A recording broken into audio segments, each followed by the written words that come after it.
Well, folks, we have another controversy online. People are really mad because IGN said that Vanguard is better than Modern Warfare 2. I don't even understand that. There's a video I want to play for you. We're going to be checking out those higher IQ points because they say that Call of Duty Modern Warfare 2 campaign is a lackluster. Drop a thumbs up, subscribe if you're new. They dead ass canceled the Modern Warfare 2. Let's check it out, man. In 5 years' time, when we discuss Call of Duty Modern Warfare 2, there will be no confusion as to which of the two games that share that name people are referring to. Thanks to a lackluster story, fumbled mechanics. Lackluster, yo, this is gonna be good. Get your fat doobies around. Innovations and largely underwhelming mission design, this year's Call of Duty campaign is graphically impressive, but otherwise an unfortunate You know what? You're just jealous. You're jealous. Fire that fails to live up to standards set by not only its unforgettable 2009 namesake, but also its 2019 predecessor. While its gunplay remains state of the art, and there are some welcome but all too brief attempts to tread new ground, Modern Warfare 2's campaign relies too much on echoing the victories of Call of Duty's past, rather than establishing its own triumphs. Wrong. Okay, we about to get a review. You need to check your privilege. Teacher, I saw him do it. Teacher. Review by The 6-hour campaign whisks you away from Call of Duty Modern Warfare's Middle Eastern front lines and drops you into Mexico for the majority of its run. That's thanks to the addition of the Las Almas drug cartel to the list of foes, who Activision but make Valeria or whatever her name is $20 bundle. fulfill the exact same tired stereotypical roles that you've seen everywhere from Ghost Recon Wildlands to Bad Boys. They're heavily embroiled in a plot that involves an Iranian arms deal, stolen US missiles, and the interplay between multiple nations' special forces. The quality of this story is a substantial step down from its predecessor, where Modern Warfare examined the human stories that I'll be honest, Modern Warfare 19 or Modern Warfare 2, which one is better? Emerge from military occupation and lightly assess sacrificing a piece of your own morality in order to protect the civilian world. Modern Warfare 2 is more interested in broader, shallower action. The result is paper. The only thing I would say is that I still have yet to finish the campaign, but in my honest opinion, Modern Warfare 19 felt a little bit more controversial. The original Modern Warfare 2 was a lot more controversial, and this game plays a lot more safer. And it's not a bad thing because at the end of the day, do you really want them to force more controversy? Not really. I would still love some controversial. I would still love more real crazy plot. But obviously, IGN, you need to check your privilege, right? Because in the beginning, IGN was like, it's jarring. Any of you remember when I believe it was Sydney Goodman that came out said that Modern Warfare 19 is very jarring. A lot of the journalists were trying to cancel Modern Warfare 19, and now they're saying, you know what, it's lackluster. It's lackluster. I mean, damn, son. When they try to be controversial, you have a problem with that. When they're trying to do everything by the book, you still have a problem with that. I mean, damn. Thin, gung-ho characters, and a conclusion that can be predicted from barely 30 minutes in. Expect less Catherine Bigelow and more Michael Bay vibes for this chapter. That's what I'm talking about, Shadows! You know I love that shit! That doesn't mean there are not some more immediate, base-level thrills to be found while powering through that story, though. As ever, Call of Duty is on the cutting edge of graphics technology, and so looks incredibly handsome from practically every angle. While Mexico has plenty of lovely vistas, a brief visit to Amsterdam really demonstrates Modern Warfare 2's graphical grunt, thanks to impeccable attention to detail and gorgeous lighting effects. Likewise, as you'd expect, I mean, this feels kind of rare for IGN to appreciate like that. Damn, okay. From Call of Duty, the shooting is also pulled straight from the top shelf. Weapon handling is wrong. Precise and punchy. Is what IGN would be saying, but they were still like, okay, we gotta make sure we have some good points in the video. And the visual, physical, and particularly audio feedback is in a league most FPS games can only dream of. Praise should certainly be laid on the sniper and assault rifles in particular, which feel the best they ever have. There's a seemingly never-ending collection of weapons to pick up, each of which feels distinct in feedback and form, although rarely does the mission design favor one type over another, to the point that different gun categories can feel interchangeable. Modern Warfare 2 doubles down on the smaller, more realistically sized combat engagements of its predecessor. Strong. independent, I'm strong, you need to check, you're wrong, you need to check your privilege, you're a menace to society, wrong, I'm strong, independent, strong and independent, strong and independent, strong and independent. This makes for a Call of Duty campaign with a distinct rhythm. There's much more methodical room clearing than there is taking part in large-scale chaotic battles. This helps cement an identity for the rebooted I'm like really glad that MP7's back. Modern Warfare series, but comes at the expense of the intensity that has fueled some of the original game's most memorable shootouts. I'd be more welcoming of this change if it weren't wrong. You are not welcoming, okay? The video started by saying that, yeah, you know what, you're wrong, you're toxic. This game is lackluster, my man. I mean, listen, opinions are like a-holes, everybody has them. I got it, you got it. Doesn't mean that you cannot dislike something, but I mean, damn, son, like, the thing here is that I'm loving the drama, okay?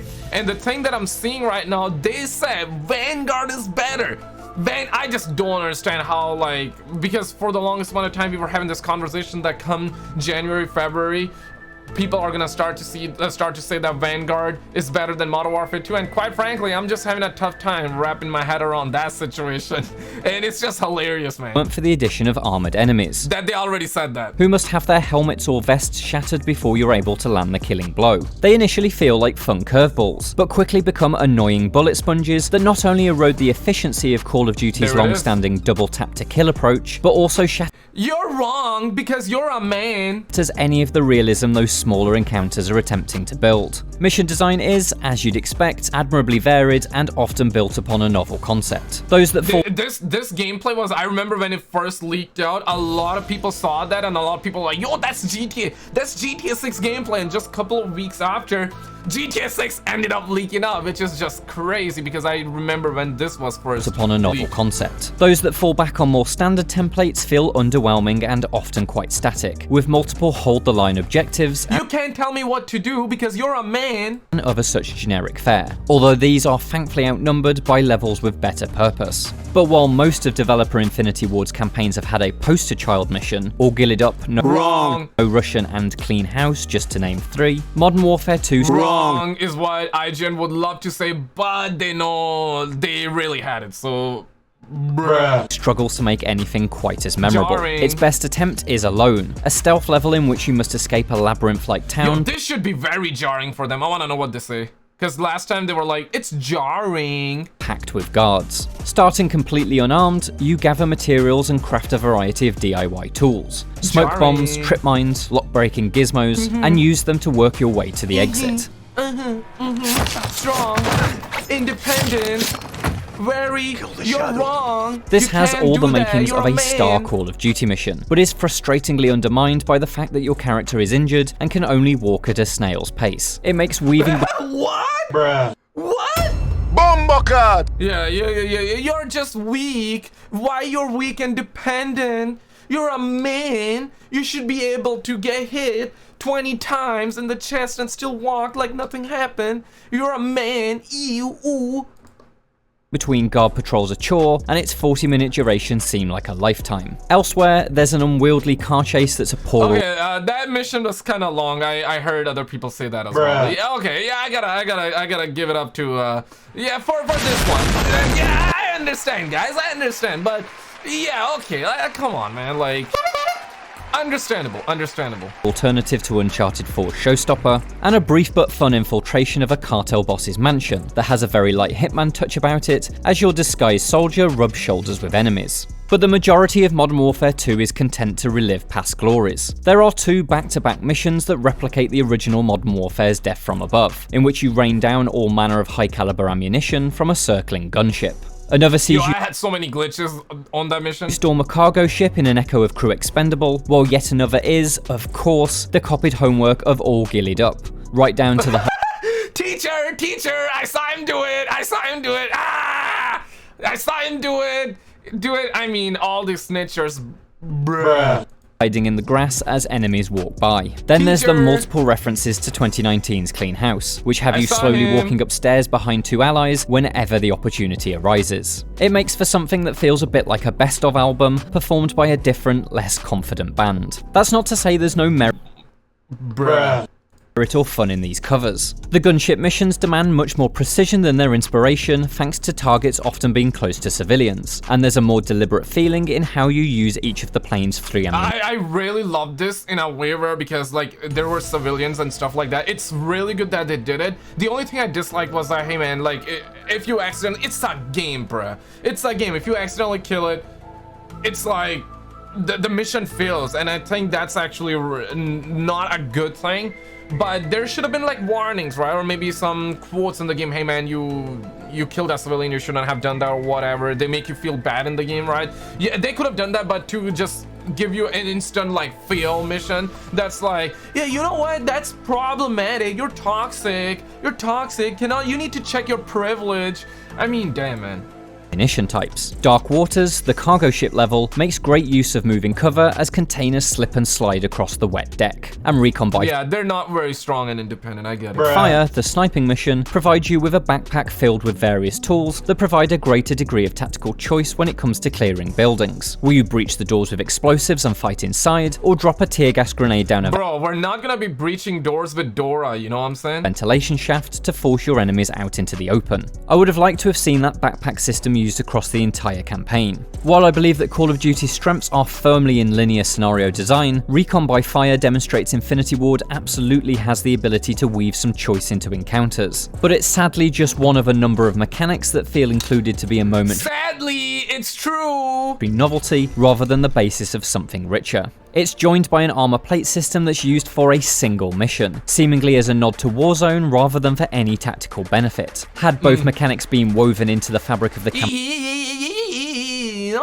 as a whole, then the moment-to-moment could potentially have been elevated with a layer of micro-decisions. Maybe that Yo, I thought he was gonna say microtransactions, thank God. would have made fighting those groups of bullet sponges more pleasant. As a final note, Modern Warfare 2's campaign is also a little buggier than I'd expect of a Call of Duty. Yo, there we go. There we go. But it's actually okay. That's actually facts though, because I played and I already saw a bunch of bugs. There were like 1 or 2 bugs in the first couple of missions, but with that AC-130 mission, there were a lot of bugs. Whereas sometimes it won't even let you shoot. It's like shooting is like, but your controller is vibrating, but the gun is, it's like you're not shooting basically.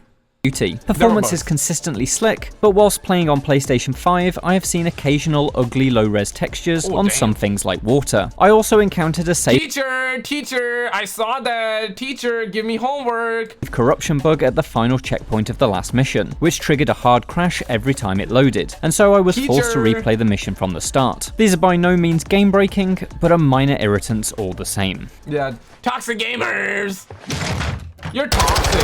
Okay, boys, now we in the verdict. This is the plot point. You wanna know? Because I wanna know why everybody's going off right now. Why everybody's like so tough, so strong, so independent, you know? Teacher, I saw him do it. Like, why everybody's snitching around? Why everybody's like talking about this IGN review? Why everybody's saying that, hey, you cannot say, you cannot spell IGN, or you cannot spell ignorant without saying IGN?